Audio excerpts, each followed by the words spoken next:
Salve galera, professor Rafael aqui com vocês para mais uma aula aqui de química, beleza? Então, nas nossas últimas aulas, a gente aprendeu ali alguns conceitos de substância, de mistura. A gente viu que mistura a gente pode ter homogênea ou heterogênea. Então, agora a gente vai aprender a como separar.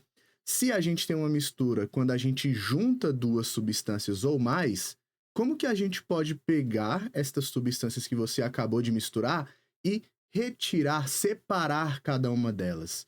E é o tema aqui da nossa aula de hoje. Como a gente tem muitos métodos aí de separação, a gente vai separar essa aula em duas. Primeiro, a gente vai ver os métodos de separação de misturas heterogêneas e depois a gente vai ver os métodos de separação para misturas homogêneas. Então, vocês vão perceber que a lógica entre uma ou outra vai mudar um pouquinho e principalmente o que a gente vai utilizar para separar cada uma, beleza? Então, aqui para a nossa aula de hoje, a gente vai estar aí trabalhando em cima da questão da nossa mistura heterogênea, certo? Nessa mistura heterogênea aqui, se você já assistiu aquela última aula, você sabe do que se trata uma mistura heterogênea. Mistura heterogênea é aquela que você tem pelo menos duas fases ali, ou seja, a gente viu lá na última aula que a gente tinha o seguinte macete, né? Que não é lá um grande macete assim, mas te ajuda na hora da prova. Uma fase é aquilo que você tem como aspecto visual, ou seja, quando você mistura água e o óleo, você vai ter aqui uma mistura heterogênea, porque segundo o seu aspecto visual, você enxerga o óleo e a água. Então, se a gente for por uma lógica mais de definição bonitinha, a gente vai falar o quê? Que uma mistura heterogênea é aquela que não apresenta um aspecto uniforme dentre os seus componentes. Ou seja, eu consigo enxergar aonde está o óleo e eu consigo enxergar também aonde está a água. E aí a gente vai ter essa lógica de heterogênea aqui. Então, todos os métodos, todas as misturas que a gente vai separar aqui nessa aula, a gente vai estar separando misturas heterogêneas, beleza? Deixe isso aí na mente que a gente vai utilizar essa lógica aqui para algumas situações durante a nossa aula, beleza? Então, vamos começar aqui com a nossa primeira. A primeira que a gente tem é a filtração comum. Na filtração comum, a gente vai ter a utilização do tamanho das partículas ao nosso favor. Quer um exemplo? Quando você vai fazer o café aí na sua casa, você vai lá e tal, o que você precisa fazer com a água para você poder fazer aquele café gostoso, aquele café bom? Você precisa esquentar a água, você precisa ferver a água. Então, aquele seu café, ele só é possível de você fazer ele caso você tenha uma água ali numa temperatura alta. E por que motivo a gente precisa disso? Porque durante uma filtração comum, né, já tirando o exemplo aqui do café de lado um pouquinho, mas o que acontece na filtração comum? A gente vai ter uma mistura de um sólido e de um líquido. Nesse exemplo que a gente está utilizando, quem é o nosso sólido é o pó do café. E quem é o meu líquido é a minha água. Pô, professor, mas quando a gente mistura lá, faz o café bonitinho, ele fica com um aspecto uniforme, né? Ele não fica uma coisa heterogênea. Quando eu bebo café, eu só bebo café e pronto. Mas você já percebeu que quando você coloca muito pó de café, ou então você tem algum furinho ali no seu papel filtro, começa a descer aquelas partículas sólidas do pó, ele não se dissolve muito bem? Por quê? O método da filtração, ela atua justamente em impedir este sólido de passar para o outro lado. Como? Aqui a gente vai ter a ajuda do nosso papel filtro. O que é esse tal do papel filtro? O nosso papel filtro aqui é basicamente uma superfície porosa, tá? Então tem poros, e esses poros, eles são pequenos. As nossas partículas sólidas, caso elas não consigam atravessar esse poro, elas ficam retidas ali. Ah, então é por isso que quando você faz o café e você coloca muito pó de café, porque você gosta do café forte, fica toda aquela parte lá retida? Sim. E por que que o café consegue passar então? Porque tudo ali é pó, né? Desde quando ele conseguiu atravessar? Por que que alguns atravessam e outros não? Porque quando você mistura o pó do café à água, né? E aí vamos especificar, uma água quente, a gente vai ter aqui que nessa água, vou representar a água por uma gotinha para ficar mais didático, beleza? Mas a água não tem o formato de uma gotinha, não. Mas a gente pega aí essa gotinha, a molécula de água, as moléculas de água, e aí, quando essa temperatura está muito elevada, algumas substâncias do pó do café conseguem se dissolver. E quando elas conseguem se dissolver aqui, elas vão assumir um tamanho de partícula menor. É como se o pó do café ele tivesse aglomerado várias substâncias juntas ali e o tamanho dessas partículas acaba crescendo junto também. Mas a partir do momento que você dissolve essas substâncias na água quente, elas ficam pequenininhas, porque você está separando elas ali. E quando elas ficam pequenininhas, a molécula de água junto dessas substâncias consegue atravessar a porosidade ali do seu papel filtro. Então é por isso que quando você faz um café, boa parte ali passa, você toma, você faz um café legal, da hora, mas a parte do pó do café fica retida ali, porque aquilo é o que não conseguiu atravessar os poros, não dissolveu na água quente que você colocou, certo? Então, a filtração aqui, ela leva em conta o quê? O tamanho desses poros em relação às partículas sólidas. Beleza. Dei um apanhado aqui teórico, geral, né? Mas se a gente pudesse observar isso de perto, a gente pudesse ter um ultramicroscópio ali que a gente conseguisse observar isso. Como que ia rolar todo esse processo que eu descrevi para vocês? Então, voltando aqui para o nosso slide, se a gente pega e tenta observar esse fenômeno de pertinho ali, né? Se a gente fosse capaz de observar isso de uma maneira bem bonitinha, a gente ia ver algo mais ou menos assim. Os poros do nosso papel filtro aqui e as partículas que são maiores que esses poros não conseguindo atravessar para o outro lado. Então, o que que vai conseguir atravessar para o outro lado aqui? A minha substância que está líquida. Se a gente fizer a analogia lá com o café, aqui a gente conseguiria atravessar o café junto aqui de substâncias que se dissolveram, né? Por causa da água quente. E aqui a gente ia ficar retido as partículas maiores do meu pó do café, que não conseguem atravessar o poro. Então, aqui nesse caso, as minhas partículas ficam retidas ali, elas não atravessam, porém, a minha parte líquida, ela consegue atravessar este poro e assim a gente separa um componente do outro, beleza? Então, filtração comum não tem segredo. O que que a gente vai se basear para trabalhar em cima da filtração comum aí? A gente vai se basear em cima do tamanho da partícula e a capacidade dele atravessar ou não esses poros ali do papel filtro, beleza? Vamos agora para a próxima, porque vocês vão observar algo bem interessante quando a gente trabalha métodos de separação, principalmente heterogênea. Vocês perceberam que ali a gente precisava de quê? Vamos lá. Vamos listar os nomes aqui das nossas vidrarias, do que é necessário para a gente poder fazer essa separação. Primeiro, aqui a gente tem um funil, beleza? Aqui a gente tem um papel filtro. E a gente vai ter a nossa mistura descendo aqui por toda essa estrutura que você montou. Um funil com o papel filtro dentro. Beleza. Só que isso daqui é muito manual, digamos assim, né? Ela exige uma certa técnica mais simples, tá? Não é uma técnica tão sofisticada. Se você vai lá para a indústria, você não vai ver um monte de gente coando várias coisas. Não, você vai ter máquinas, você vai ter coisas mais sofisticadas ali.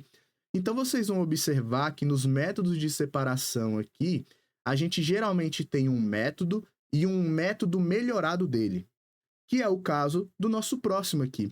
A filtração a vácuo. Na nossa filtração a vácuo aqui, a gente vai ter a mesma lógica. A gente tem um funil, só que agora esse nosso funil aqui ele é um pouquinho mais reforçado, tá? É o que a gente chama de funil de Büchner, que é feito de porcelana, porém o papel filtro continua aqui, ó. Continua fazendo o quê? Retendo as partículas que são maiores que os poros. Então a lógica não mudou, certo? Qual que é o diferencial aqui, então? Que a gente vai ter a ajuda de uma bomba a vácuo. E para que serve essa bomba a vácuo? Vamos voltar no exemplo lá da filtração comum. Na filtração comum, o que está fazendo essa água descer? Por que essa água não, né? Vamos deixar mais geral. Por que este líquido está indo para baixo? Por que não está indo para cima? E aí a resposta, né? Pode parecer uma pegadinha, mas a resposta é essa mesmo que você está pensando aí. Por causa da força da gravidade. Ou seja, para eu conseguir fazer a minha filtração comum funcionar, eu dependo do quê? Da força da gravidade. Então, se eu quiser acelerar o processo, eu vou conseguir? Não, porque a força da gravidade não depende de mim. Então, a gente encontrou uma maneira da gente influenciar essa passagem mais rápida. Aqui eu dependo da força da gravidade, e é isso, não tem muito o que eu fazer, porque é a gravidade, né? Agora, na nossa bomba a vácuo, a gente cria um vácuo bem aqui, ó. E esse vácuo que a gente cria ali, ele vai permitir uma passagem mais rápida, porque esse líquido que está aqui sendo filtrado, misturado com alguma coisa, ele vai querer passar, porque aqui dentro desta vidraria, que a gente chama até de Kitasato, ele parece um Erlenmeyer, mas ele é um Erlenmeyer com a boquinha aqui na direita dele, né? Ele tem uma abertura ali. O que tá esperando ali para ele dentro desse Kitasato? Nada. E aí esse líquido, por conta dessa diferença aqui, né? Uma parte tem líquido e outra parte não tem nada, é vácuo. Esse líquido ele tende a passar por esse filtro mais rapidamente por conta dessa diferença que existe aqui. Então, na filtração a vácuo, qual é a grande diferença que a gente tem da filtração comum? Na nossa filtração a vácuo, a gente tem a ajuda do vácuo. E na filtração comum, a gente tem apenas a força da gravidade. Então, aqui, resumindo, né, a lógica das nossas duas separações aqui, comum e a vácuo, é justamente no o que está ajudando essa filtração a ocorrer. A primeira depende unicamente da gravidade, você vai ter que esperar o seu café coar ali, não tem muito o que você fazer, você vai ficar ali na frente esperando descer tudo e tal. Aí você pode colocar ali uma colherzinha para apertar, para sair logo, mas no final das contas, a única coisa que está fazendo a filtração do seu café é a gravidade e você não pode fazer nada para acelerar esse processo. Agora, quando a gente fala de uma filtração a vácuo, você está incentivando a passagem daquele líquido, você está aumentando a tendência dele de ocupar aquele espaço. Então você vai acelerar o processo. Quando que a gente utiliza uma filtração comum? Em processos mais tranquilos, onde o tamanho das minhas partículas é muito grande, então a retenção vai ser mais fácil, misturas ali mais simples.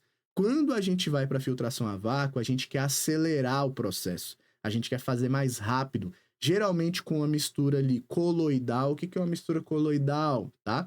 Tem uma definição bonitinha que a gente ainda vai ver, mas neste ponto aqui que você está assistindo separação de misturas, entenda mistura coloidal como uma mistura que parece homogênea, mas ela não é. Quer um exemplo? Leite, a gente também tem aí a gelatina, tá? A maionese, elas parecem ser uma coisa homogênea, mas elas não são. E quando você quer separar componentes que têm essa característica, você geralmente vai para filtração a vácuo, porque ela vai acelerar o processo, beleza? Então, fica a dica aí, a lógica entre elas é a mesma, tá? É o tamanho da sua partícula. Uma vai ser acelerada pela gravidade, a outra vai ser acelerada pela gravidade e o vácuo, beleza? Tá. Próxima que a gente vai ver aqui vai se tratar da nossa decantação, beleza? Que aí vocês vão observar que essa lógica aqui de filtração tal, ela vai continuar acontecendo como um método mais de boa, mais simples e um método mais sofisticado, que a gente vai ver já já lá no método da decantação. Antes da gente trabalhar essa parte, vamos resolver essa questão aqui, que é inclusive do Enem do ano passado, que fala o seguinte: O magnésio metálico utilizado em ligas leves é produzido em um processo que envolve várias etapas e utiliza a água do mar como matéria-prima. A primeira etapa desse processo consiste na reação entre o íon magnésio 2+, e o hidróxido de cálcio. Então aqui ele já foi dando nomes para a gente, percebe isso daí, ó. O nosso íon magnésio 2+, onde é que ele está aqui na minha reação? Ele está bem aqui, beleza. Ele já falou quem é esse cara. Hidróxido de cálcio, quem que é? É este cara, bem aqui. Obtendo uma mistura que contém hidróxido de magnésio, mas olha só o pulo do gato aqui. Ele não falou a fórmula, mas você que já deu uma lida sobre a relação de compostos inorgânicos sabe que esse hidróxido de magnésio é este rapaz bem aqui, ó, MgOH2, beleza? É uma base aí que a gente tem magnésio. E ele, inclusive, acrescenta aqui pra gente o seguinte, ó, pouco solúvel. Ou seja, ele já tá me dando uma dica. Aconteceu uma reação e eu formei esse tal de hidróxido de magnésio que é pouco solúvel, beleza. E aqui, ó, a gente tem a utilização da água do mar. Então, ele é pouco solúvel em quê? Em água, beleza? Então, se eu tiver uma mistura entre água e esse hidróxido de magnésio não vai se misturar muito bem com a água. E por fim, ele fala que tem esses íons cálcio 2+ aqui também. E, por fim, ele dá a nossa equação química ali. Beleza. Se vocês observarem aí, a nossa questão, ela não necessariamente te dá algo óbvio, né? Que é até mesmo o estilo de questão do Enem. Ele exige de você uma certa interpretação, mesmo que mínima. Você precisa dar uma lida ali no texto, né? Você precisa entender exatamente o que a questão está te perguntando, para aí você conseguir responder corretamente. Neste caso aqui, durante o enunciado, ele deu algumas dicas, né? Ele falou aqui sobre a questão do pouco solúvel. Aqui na nossa reação, se vocês observarem aqui, ó, a gente tem essas letrinhas ali embaixo que elas vão te indicar o estado físico. Magnésio, estado aquoso, porque ele está misturado com água. Aqui, aquoso. E olha só o hidróxido de magnésio aqui. S. S de quê? SD, sólido. Opa, então ele é pouco solúvel em água e aconteceu a reação e ele ficou sólido? Opa, eu já sei qual que é o método que eu vou precisar utilizar, porque aqui nesse caso eu tenho o quê? Neste caso, a gente vai ter o nosso hidróxido de magnésio misturado com água, H2O. Só que esse cara, ele está no estado sólido, ele está insolúvel. Então, ele vai formar ali uma crosta sólida, um material que a gente vai chamar de heterogêneo. A água aqui fica em cima e o meu hidróxido de magnésio ele vai lá para o fundo porque ele está sólido. Então, aqui, o método adequado para separar o hidróxido de magnésio dessa mistura é A. E aí a gente tem algumas opções aqui, ó. A gente tem filtração, catação, destilação, dissolução e evaporação. Nesse caso, a gente quer separar o nosso hidróxido de magnésio aqui. Só que, nesse detalhe da questão, a gente pode ter duas opçõezinhas que podem ser consideradas corretas aqui, tá? Filtração é a mais óbvia. Por quê? A gente vai filtrar e esse magnésio aqui, hidróxido de magnésio, vai ficar retido no meu papel filtro porque ele está totalmente sólido ali. Beleza. Catação mais para frente, a gente vai ver que não tem muito a ver. Destilação é um método utilizado para misturas homogêneas. E a nossa dissolução aqui não pode ser aplicada neste contexto. Então, errada. A gente ficar entre evaporação e filtração. Só que percebam, tá? Ali a gente está falando de água do mar. Então, quando a gente misturar e ter esta reação acontecendo aqui, a gente vai ter a parte do nosso sal que está misturada. Então, sal, mais a água. E o meu hidróxido de magnésio também. Se a gente começa a evaporar isso daqui, somente a água vai ser separada. E aí agora a gente vai encontrar outro problema, que é o quê? A gente vai ter sal mais o hidróxido de magnésio. Então, o melhor método aqui para separar é qual? A filtração. Porque quando a gente filtrar, vai reter só isso daqui. E o sal que está misturado aqui na água? O que vai acontecer com ele? Nada, porque ele está misturado com a água. Ele consegue atravessar os poros porque ele está justamente misturado. Então, aqui nesse caso, letra A é a nossa resposta para essa questão, beleza? Filtração, bem de boa, bem tranquilão. Vamos agora para o nosso próximo método, que é a decantação. Na decantação, a gente já vai ter uma outra lógica para a gente conseguir responder essas questões, tá? E principalmente determinar qual que é o melhor método de separação. Na decantação, a gente pode separar sólidos e líquidos, líquidos e líquidos, porém a lógica sempre será a mesma, tá, galera? Eles vão ser separados pela densidade, tá? Então, lembra lá daquela aula sobre substância pura, composta, mistura, heterogênea, homogênea, e a gente usou o exemplo lá da água e do óleo? Beleza. Você aí na sua casa, pega aí uma garrafinha de água e óleo, mistura, mistura, mistura, mistura. O que vai acontecer quando você parar de balançar ela, de chacoalhar ali? Vai parecer que misturou, né? Não. Quando você começar a deixar ela em repouso, ela começa a se separar novamente. Por quê? Porque existe uma diferença de densidade. Além delas não se misturarem, elas também vão ter diferença de densidade. O que significa isso? Se você chacoalhar, chacoalha aí a garrafa e deixa ela parada um tempinho. O óleo, ele sempre vai ficar em cima. E a água sempre vai ficar embaixo. Por quê? Porque o óleo, ele tem uma densidade menor. E a água tem uma densidade maior. Então aqui não importa se você está misturando água e óleo aqui no Brasil, mexendo e tal, vai acontecer a mesma coisa. Você vai deixar em repouso, o óleo vai subir, a água vai descer. Se você fizer isso lá no Japão, o óleo vai subir, a água vai descer. Por quê? O óleo tem uma densidade específica e a água tem outra. E como o óleo tem uma densidade menor, ele fica em cima. Como a água tem uma densidade maior, ela fica embaixo. Beleza? Então, a lógica da nossa separação aqui é justamente explorar a diferença de densidade. Como que a gente faz isso? Você aí na sua casa, por exemplo, você acabou de misturar água e óleo aí, né? E óleo tá caro e você quer falar para sua mãe, falar para seus pais aí que você quer tirar o óleo de volta, que você vai devolver, que tá tudo bem e tal, e que não tem problema, que você sabe separar água e óleo agora.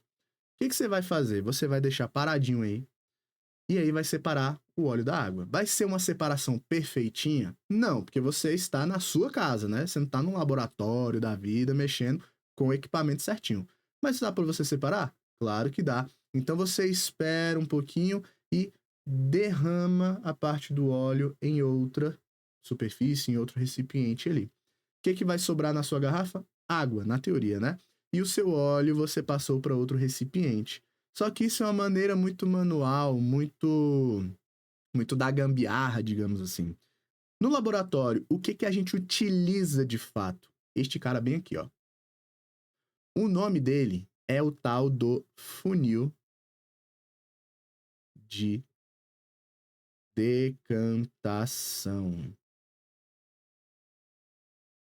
Por que funil? Porque ele é um funil. Por que de decantação? Porque ele serve para fazer a decantação. Olha só que incrível. Então, como que ele funciona? Aqui em cima dele, ó, você coloca a sua mistura. Beleza. Geralmente tem uma tampinha que você coloca ali logo após você colocar a mistura. Depois você chacoalha, igual você aí na sua casa que chacoalhou a água e o óleo. Você mexe, mexe, mexe, mexe, dá uma aberturazinha ali para sair um pouquinho de gás se tiver formado, e aí você espera. Por quê? Porque você precisa deixar isso aqui em repouso. Deixando isso em repouso, a gente consegue separar o óleo e a água.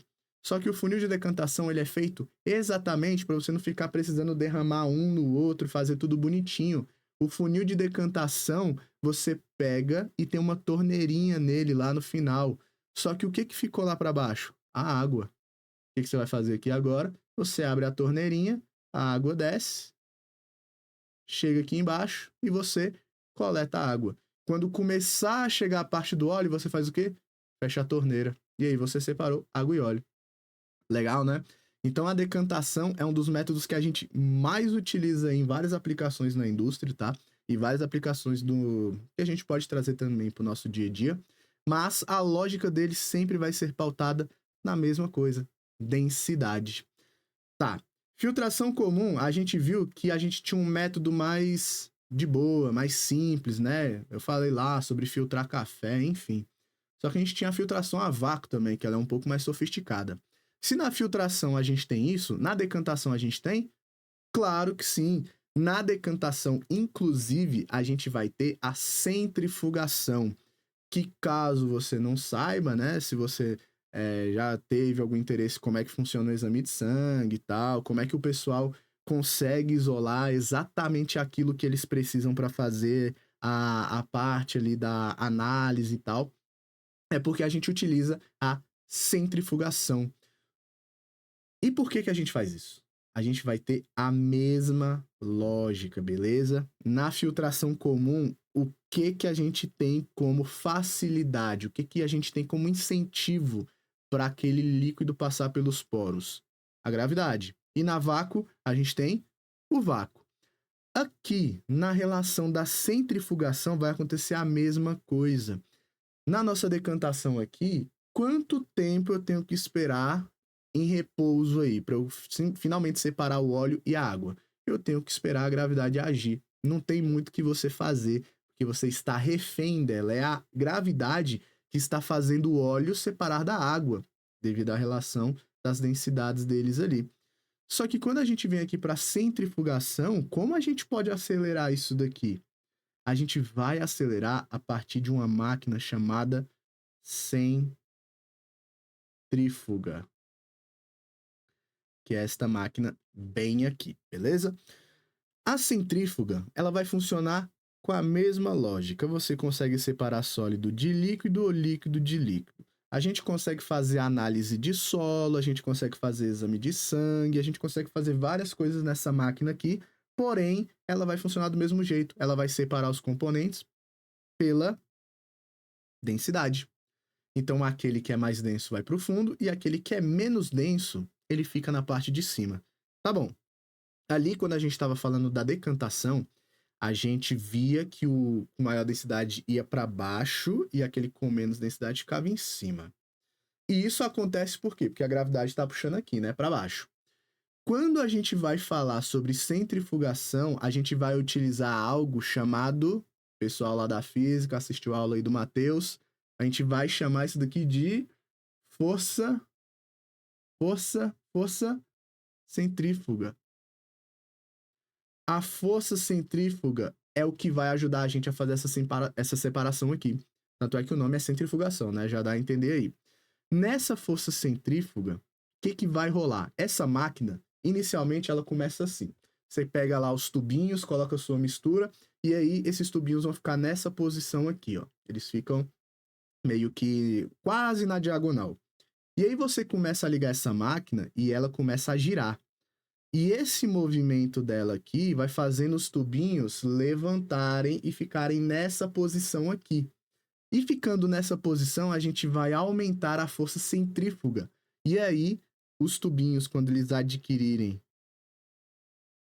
mais ou menos aqui essa posição, né? Deixa eu aumentar aqui para vocês.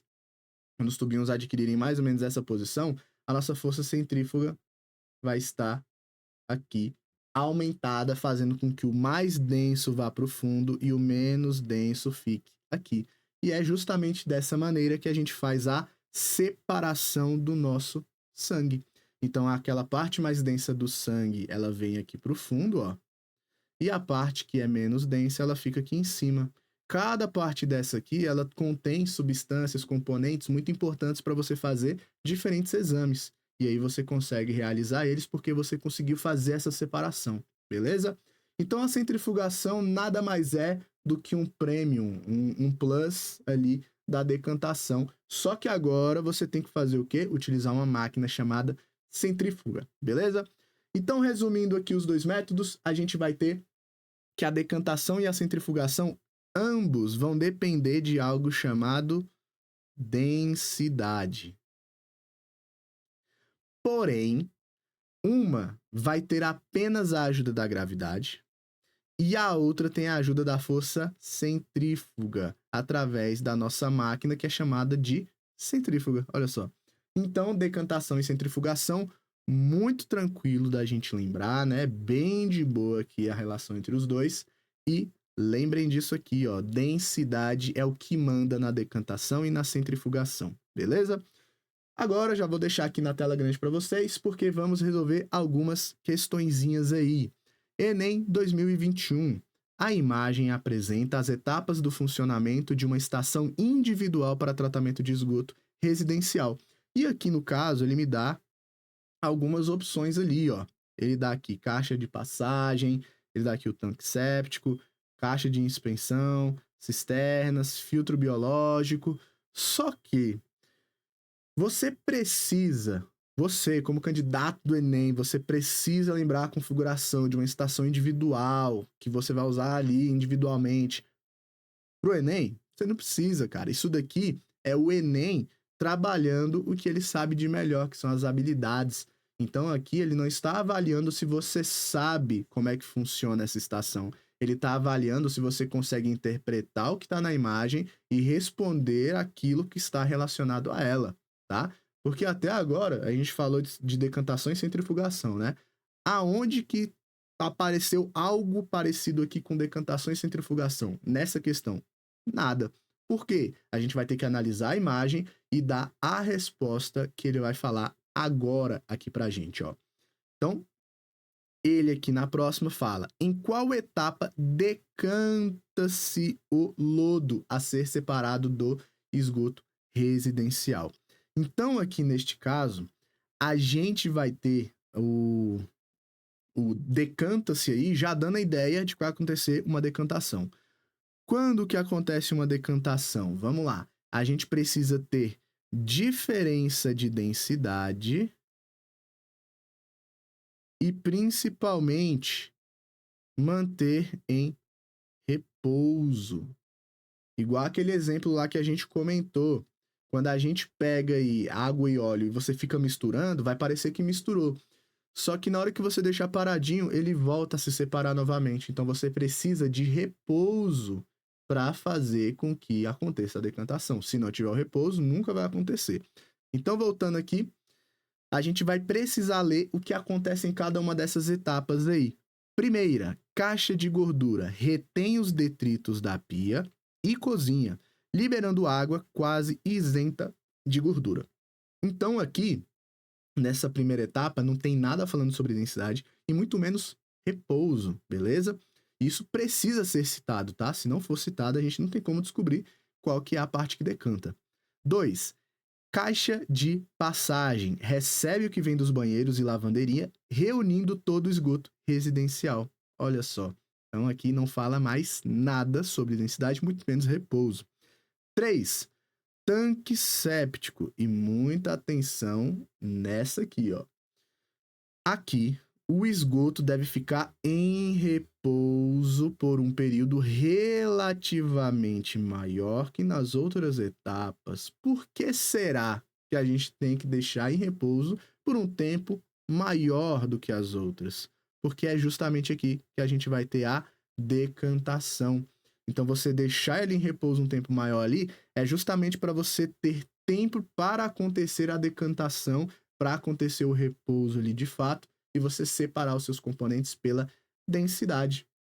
Então, bem de boa, relacionamos a imagem com os nossos conhecimentos aí de decantação, né? Para vocês observarem que no Enem não basta apenas você dominar a teoria, não basta você ter lido todos os livros de química, você sabe todas as definições de A a Z, você sabe fazer tudo.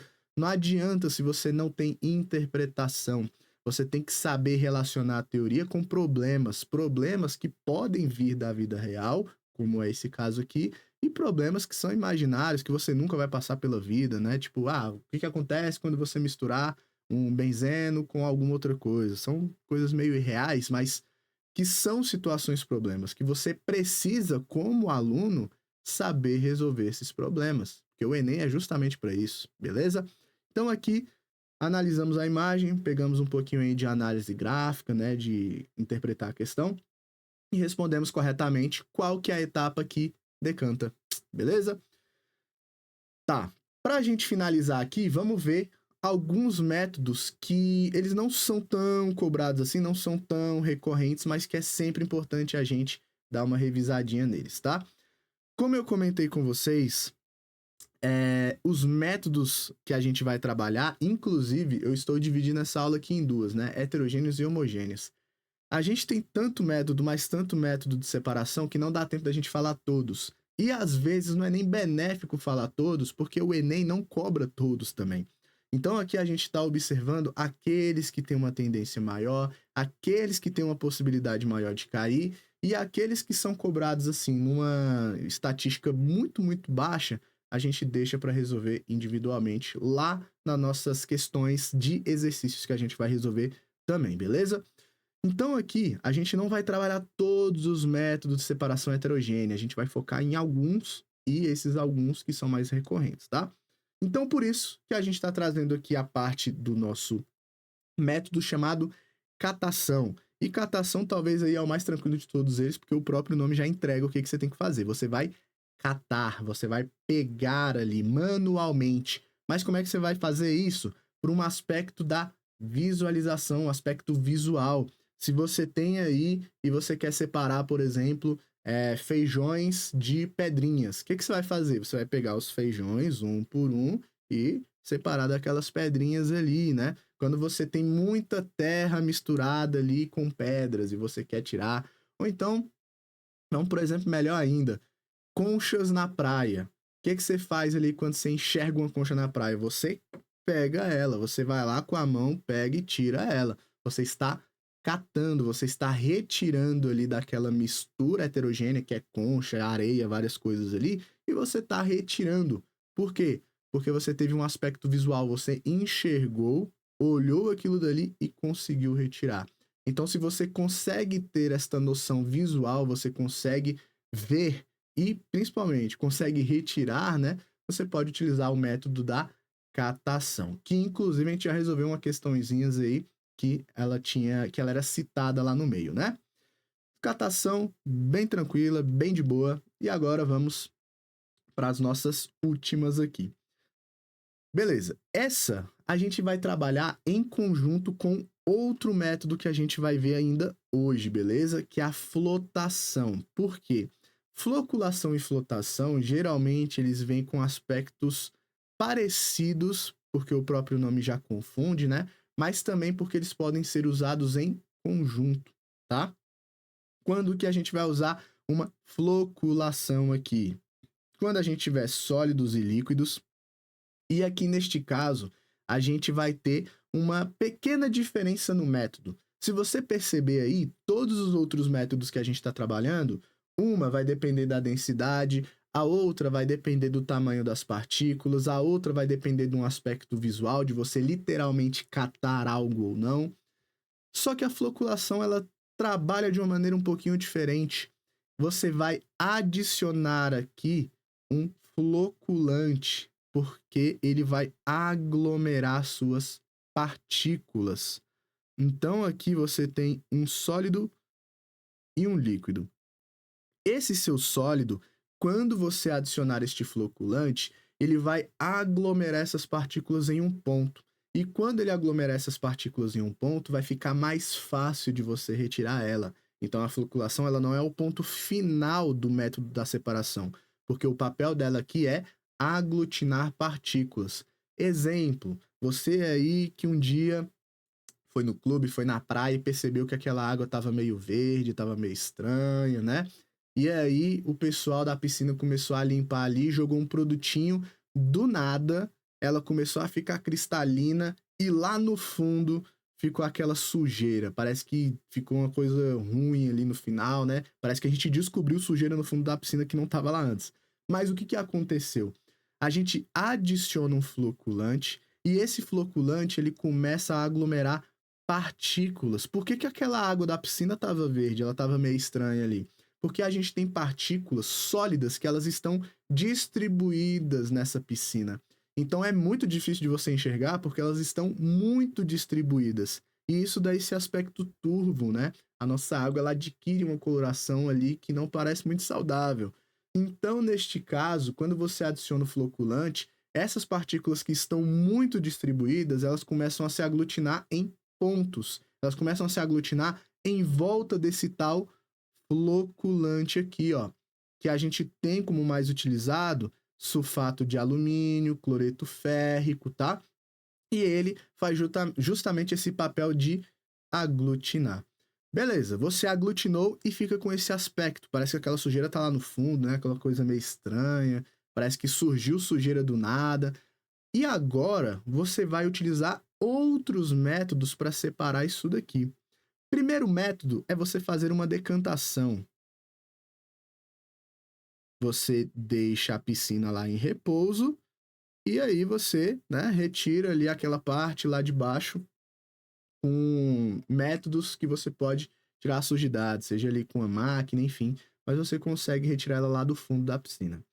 Outro método que a gente pode utilizar aqui é um que é bastante utilizado quando a gente vai tentar despoluir ali pequenas massas de água, tá? Pequenos volumes de água, pequenos rios. E a gente também pode utilizar isso aqui na piscina, que é o que? Através da nossa flotação, tá? A nossa flotação, ela funciona de dois métodos diferentes. Tem a flotação que você utiliza bolhas de ar ou gases, e tem a flotação que você utiliza a adição de um líquido de densidade intermediária, que a gente vai ver já já. Então, na flotação, você aqui tem dois caminhos para você seguir. E por que a gente vai falar dos dois caminhos? Porque os dois caminhos podem cair na sua prova e a gente vai ver os dois aqui. Então, na flotação, a gente vai querer separar esses sólidos aqui. Só que, pegando já o gancho da questão aqui da piscina, o que a gente deixou ali no final? A gente deixou um monte de sujeira lá no fundo, que tem floculante e partículas sólidas de sujeira que eu quero tirar da minha piscina. O que eu posso fazer aqui agora? A gente pode fazer uma adição de bolhas de ar ou gases que vão se aderir a esses sólidos e elas vão subir. Então, o que acontece aqui, se a gente fizer esse método utilizando o ar para separar? Aqui a gente vai ter a entrada do ar. Mais especificamente, a gente pode colocar até o gás oxigênio aqui. E essas bolhas de ar, quando elas entrarem em contato com as sujeiras que estão aqui no fundo, ó, essas bolhas vão se aderir a essas sujidades. E quando elas se aderirem a essas sujidades, elas vão subir para a superfície. Então, o gás ele ia subir para a superfície de qualquer jeito. O que está acontecendo aqui? Essa sujidade, essa partícula sólida ali no fundo, está pegando uma carona e subindo junto. E aí, aqui em cima, a gente ia ter uma grande mistura de gases misturadas com essas partículas sólidas aqui. Só que isso não ia ficar bonito de se ver. Admito para vocês. O que isso daqui ia ser? Uma grande espuma. Ia parecer aqueles lugares meio poluídos, mas aqui a gente está limpando a piscina, né? A gente está limpando essa massa de água aqui. Só que como a gente tem gases e ar misturado com essas partículas sólidas, fica com esse aspecto de espuma. E aí, neste caso, a gente consegue fazer a separação através da flotação, porque aquelas minhas partículas sólidas subiram. Então, esse é o nosso primeiro método da flotação. O segundo método da flotação é um pouco mais tranquilo, mais simples, que é você separar componentes aqui através de quê? De você separar esses componentes através da adição de um líquido de densidade intermediária. Traduzindo, digamos que a gente tem aqui areia e serragem. A areia, ela é mais densa, então a densidade dela é maior. Se a gente tivesse aqui uma distribuiçãozinha, essa areia está para o fundo e a minha serragem, como ela é menos densa, ela está um pouquinho mais acima ali, porque a densidade dela é menor. Beleza. Quando eu adiciono água, a água ela tem uma densidade que está entre a densidade da areia e entre a densidade da serragem. Então a minha água ela tá bem aqui, ó, a densidade da água. Ela é uma densidade entre a da areia e entre a da serragem. Então, neste ponto aqui, se a gente misturar areia, serragem e água, a gente vai colocar a água entre eles dois. A areia vai vir aqui para o fundo porque ele é o mais denso. A serragem fica mais em cima porque ele é o menos denso. E a água fica no meio porque ele não é nem tão denso quanto a areia, mas ele também não é menos denso que a serragem. Então ele está entre os dois. Só que fazendo isso, o que aconteceu? A minha serragem vai boiar e a minha areia vai ficar lá no fundo. Consegui separar? Consegui separar. Então, aqui neste caso, a gente vai ter a nossa relação aí da flotação, beleza? Questõezinhas agora para a gente resolver, colocar aqui na tela para a gente. Entre as substâncias usadas para o tratamento de água está o sulfato de alumínio, olha só, que a gente acabou de comentar sobre ele ali, que em meio alcalino forma partículas em suspensão na água, as quais as impurezas presentes no meio que se aderem. Então, aqui ele está literalmente descrevendo para a gente o processo de quê? O processo de floculação. Quando esse sulfato de alumínio aqui, ele ser utilizado no tratamento de água, o que vai acontecer? Ele vai aderir nas partículas sólidas, né? Vou colocar aqui nas impurezas, para ficar mais bonito. Nas impurezas, e a gente vai formar um grande floco, um grande aglomerado de flocos aqui de mistura de sulfato junto com essas impurezas. Fato. Beleza. Fiz a floculação e é isso que a minha questão está descrevendo pra gente. Só que olha no depois aqui, ó. O método de separação comumente usado para retirar o sulfato de alumínio com as impurezas aderidas é a... Então aqui, lembra lá, quando a gente faz a floculação, a gente tem dois caminhos para seguir.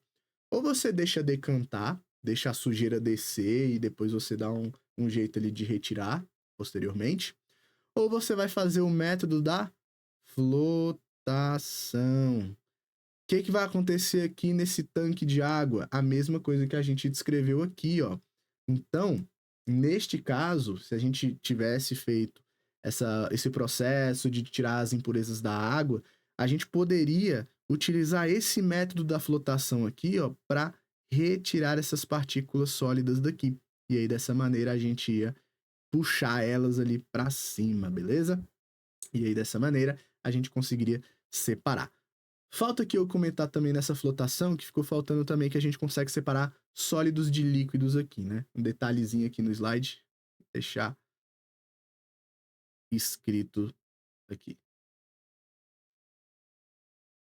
Então, a nossa questão basicamente está falando sobre flotação. O que a gente poderia fazer depois de fazer a floculação? Um método é a gente deixar decantar, só que a minha questão não fala, não dá essa opção ali pra gente. E a minha segunda opção é fazer uma flotulação, onde as minhas bolhas de ar aqui, elas vão entrar, vão se aderir a essas impurezas e elas vão subir para a superfície, formando uma espuma. E aí a gente consegue retirar, beleza? Então aqui, outros métodos que estão sendo comentados aqui, a gente não vai trabalhar necessariamente teoria nessa aula. Levigação, método que a gente utiliza para retirar ouro, tá? Que a gente fica ali e tal, tipo uma peneiração, só que a gente utiliza um curso d'água, essa água vai passando, a gente vai mexendo ali, né? E o ouro vai ficando porque ele é mais denso, ele é mais pesado, e a areia, brita, pedra, elas vão sendo carregadas pela água. Então não tem nada a ver com o que a gente está falando aqui. Ventilação. A ventilação a gente utiliza a ventilação para separar as coisas. Então, digamos aí que você tem uma mistura de pedras pesadas, só que elas estão cheias de areia. Você pode utilizar uma ventilação, uma fonte ali que consiga ventilar, para você tirar essa areia dali através desse vento, literalmente, né? Então, tem muito a ver com o que a gente está trabalhando. Peneiração, a gente utiliza para quê? Para você separar partículas pequenas de partículas maiores, tá? Tipo quando você tá lá na obra, na brita lá, que você tá fazendo todo o rolê, você vai precisar utilizar essa peneiração aqui. Ou então, quando você está fazendo um mousse da vida, um suco, você sempre quer reter as partículas maiores e as pequenas passam por aquelas aberturas que tem na peneira, tá? Então aqui a gente não necessariamente tem algo a ver com isso daqui, que a gente está comentando do tratamento da água. E a centrifugação, a gente precisa do quê? De uma centrifugar. E aí a gente vai fazer o quê? A gente vai botar a água do tratamento de água, ou então vai botar toda a estação do tratamento de água dentro de uma centrífuga? Não dá para fazer isso. Então a centrífuga não é aplicada aqui, porque a gente precisaria do maquinário, a gente precisa de algo que conseguisse fazer essa força centrífuga funcionar dentro da lógica do tratamento de água, coisa que não está sendo colocada aqui na questão. Então, letra A, nossa resposta final aqui, beleza? Vamos agora para a nossa próxima questão, que fala o seguinte para a gente.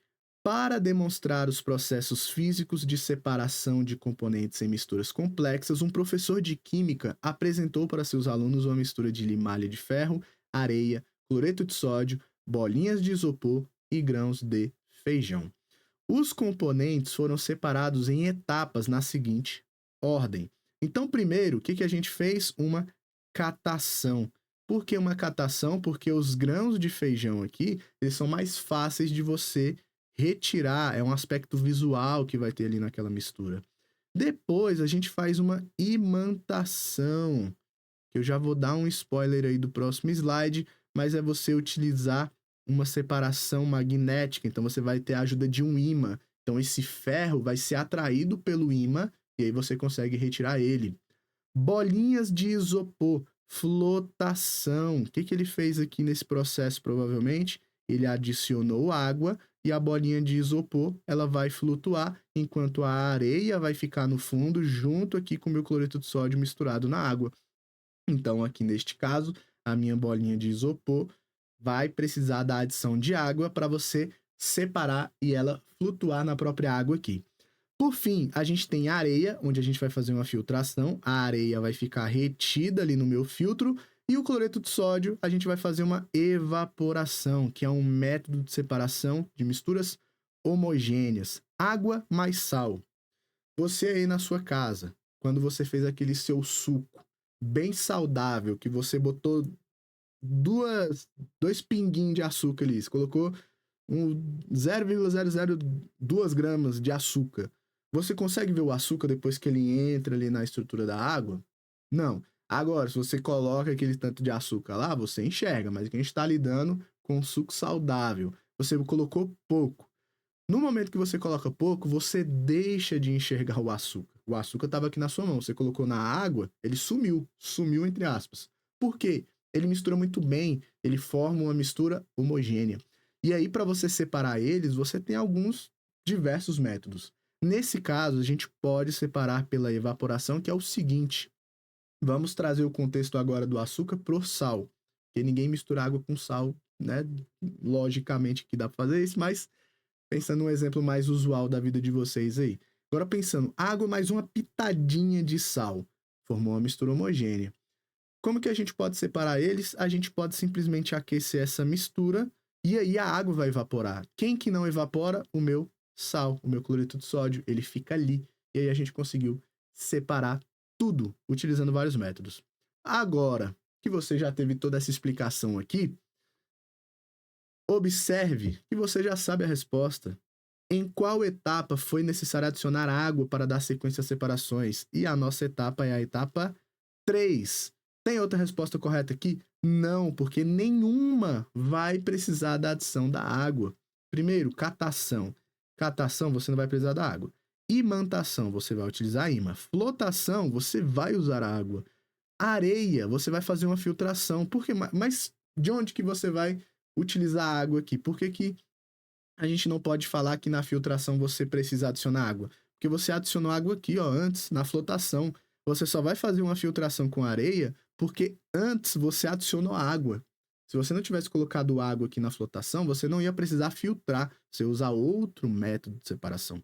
Então percebam, e principalmente, tá, galera? Aproveitar este momento aqui dessa questão também, para comentar com vocês o seguinte. Métodos de separação é uma matéria que exige muita interpretação e exige que você tenha uma leitura do que é melhor. Dá pra gente separar o café ali fazendo decantação, fazendo filtração, fazendo o que for? Dá, mas a gente sempre analisa um método mais adequado, beleza? Então, nas questões aqui, a gente separou grão de feijão, limalha de ferro, bolinha de isopor, areia e cloreto de sódio. Beleza, mas pode ser que outras coisas tivessem sido adicionadas aqui. E aí a lógica ia mudar, a sequência ia mudar. Então é muito variável. Você precisa ter essa noção de o que é melhor em cada situação. Nesse caso aqui, adicionar água na flotação era o correto, beleza? Então, letra C. Vamos agora para a nossa última, para finalmente vocês entenderem o que era aquele tal de imantação que ele colocou ali. E imantação, basicamente, é um nome para magnetização. Então, imantação é a mesma coisa que magnetização, que é a mesma coisa de separação magnética. Todos eles aqui, essas três definições, imantação, separação magnética e magnetização, elas vão significar a mesma coisa. E aqui, geralmente, tá? A gente utiliza para separar sólido de sólido. Como vocês perceberam aqui na nossa questão anterior, a gente tinha somente sólidos ali. Mas, lembrando que todas essas relações de sólido mais sólido que eu fui colocando aqui ao longo da aula, elas são as ideais. Lembra lá do que eu comentei com vocês agorinha? Não existe um melhor método 100% ali. Existe o melhor método para cada situação. Então, aqui a melhor situação para se utilizar, né, que é mais utilizada, ocorre mais, é quando você tem mistura de sólidos. E aqui, nesse caso, eles vão ser separados pela atração de um ímã. Por exemplo, se eu tiver uma mistura de enxofre e ferro, eu não vou conseguir ficar ali um por um, catando ali, pegando ferro, tirando enxofre, pegando... Não tem como fazer isso. O que você pode fazer para facilitar a sua vida? Você pega um ímã e você passa por essa mistura. O que vai acontecer quando você passar por essa mistura? O ferro, ele tem essa atração em relação ao ímã aqui. Ele tem essa propriedade, né? Ele tem propriedades eletromagnéticas. Então, aqui, neste ponto, propriedades magnéticas, neste ponto, a gente vai conseguir trabalhar essa relação de puxar apenas o ferro. O enxofre fica ali porque ele não tem essas propriedades, ele não consegue ser atraído em relação ao ímã. Então, a gente puxa, o ferro sai e o enxofre fica. E aí a gente tem a tal da magnetização acontecendo, beleza? Tranquilo, imantação, separação, magnetização, todos a mesma coisa, tá? Agora, para a gente finalizar, já estamos aí com quase 1 hora de aula, então vamos finalizar aqui com duas questõezinhas um pouquinho mais difíceis, mas tranquilas, tá? Um grupo de pesquisadores desenvolveu um método simples, barato e eficaz de remoção de petróleo contaminante na água, que utiliza um plástico produzido a partir do líquido da castanha de caju, que ele deu o nome de LCC. A composição química do LCC é muito parecida com a do petróleo e suas moléculas, por suas características, interagem formando agregados com o petróleo. Ou seja, quando eu adiciono esse tal do LCC, líquido da castanha de caju, ele forma um agregado. Ele junta com o meu petróleo. Ele aglomera com o meu petróleo. E tudo isso dá a ideia de quê?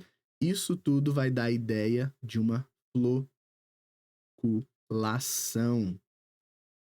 Colocar esse líquido ali, ele vai aderir a esse petróleo e eles vão flocular, eles vão formar flocos, vão se aglomerar ali em pontos, tá? Voltando. Para retirar os agregados da água, os pesquisadores misturam ao LCC nanopartículas magnéticas, ou seja, o que você pode utilizar aqui para tirar algo que é magnético? Você pode utilizar um ímã. E se você pode utilizar um ímã, você pode fazer uma magnetização. Então a gente já sabe a resposta. Ó. Essa técnica considera dois processos de separação de misturas, sendo eles respectivamente, e aqui a gente já sabe, né? A gente vai aglomerar aqui, ó, e formar agregados, e a outra a gente vai ter nanopartículas magnéticas para a gente conseguir retirar. Então a gente precisa de uma floculação e que mais? E uma separação magnética. Letra C, nossa resposta correta aqui neste caso. E é isso, bem tranquilão, bem de boa, para vocês observarem hein, que a gente tá craque nessa parte de separação de misturas. E para a gente finalizar, questão mais difícil aqui da nossa aula de hoje, que a gente vai trabalhar alguns conceitos fora de separação de misturas para resolver essa questão. Vamos lá. O urânio é empregado como fonte de energia em reatores nucleares. Para tanto, o seu mineral deve ser refinado, convertido a hexafluoreto de urânio e posteriormente enriquecido, para aumentar de 0,7% a 3% a abundância de um isótopo específico. Então a gente pega o urânio e a gente enriquece ele. O que significa você enriquecer algo nesse contexto aqui de radiação e tal? Significa você aumentar a quantidade daquele isótopo em específico. Então a gente vai preparar um isótopo que não existe numa taxa muito alta. A gente vai aumentar ela aqui de abundância de 0,7 para 3%. Só isso daqui já ajuda a gente nos nossos processos ali que a gente precisa desse urânio em específico. E aí o urânio que ele faz, né, aqui pra gente, que a gente enriquece, na verdade, é o urânio 235 aqui, ó. A gente vai trabalhar já já o que é exatamente esse 235. Então, uma das formas de enriquecimento utiliza a pequena diferença de massa entre hexafluoretos de urânio 235 de urânio 238 para separá-los por efusão, precedida pela vaporização. Esses vapores devem efundir repetidamente milhares de vezes através de barreiras porosas formadas por telas com grande número de pequenos orifícios. No entanto, devido à complexidade e à grande quantidade de energia envolvida, cientistas e engenheiros continuam a pesquisar procedimentos alternativos de enriquecimento. Então aqui ele me deu dois urânios, um urânio 235 e um urânio 238. E o que é esse tal desse urânio 235 e urânio 238 aqui? Lá na parte de isóbaros, isótopos, isótonos, isoeletrônicos, vocês aprenderam algo que é a relação que existe entre átomos. E quando a gente tem esse tal de isótopo aqui, ó, significa que eu tenho átomos que eu tenho a mesma quantidade de prótons. Se eles têm a mesma quantidade de prótons, eles sempre vão ser o mesmo elemento, porém elementos que têm massa diferente.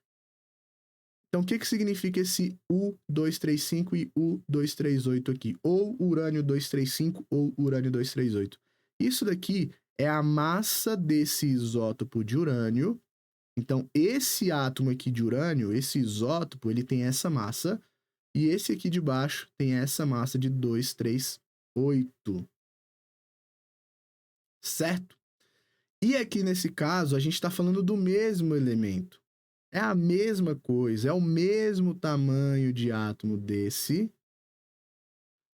para o átomo, para o isótopo de 238. É a mesma coisa, é o mesmo volume, é o mesmo átomo que a gente está trabalhando aqui. Só que qual que é a diferença entre eles? A massa. Então, esse tem mesmo volume, mas eles têm massas diferentes. E aí, a gente vai trazer um conceito aqui que a gente viu durante toda essa aula, que é a tal da densidade. O que é a densidade? A densidade, ela me fala a quantidade de massa que eu tenho por um determinado volume. Nesse caso aqui, qual que é o volume dos meus átomos de urânio? O volume do meu átomo de urânio é sempre o mesmo, só que a diferença de um para o outro é a massa. Então, quando eu calcular a massa com a densidade do urânio 235 aqui, a densidade dele vai ser uma densidade menor, porque ele tem menos massa para o mesmo volume do átomo. Enquanto o meu outro aqui vai ter uma densidade maior, porque ele tem mais massa no mesmo volume ali. Opa! Então a gente quer um método alternativo aqui a essa efusão para eu separar eles dois. Como é que eu poderia separar eles dois? A gente acabou de ver que eles possuem densidade diferente.